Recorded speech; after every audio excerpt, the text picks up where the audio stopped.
بستی تو تابار سفر از خونه ما، خاموش و سرد بی تو این کاشونه ما.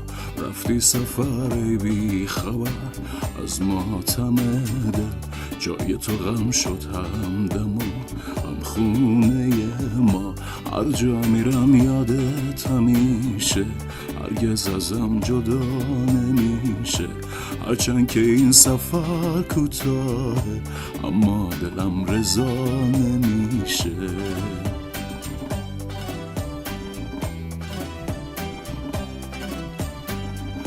تو در این سفر خدایا ز بلا نگه بدارش، که دل امیدوارم به خیال او نشسته.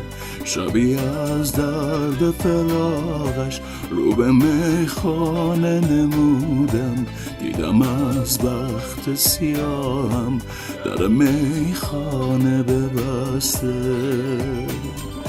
فقط آرزوم همینه که تو از سفر بیای، نکنه یه وقت بمیره دلم از غم جدایی.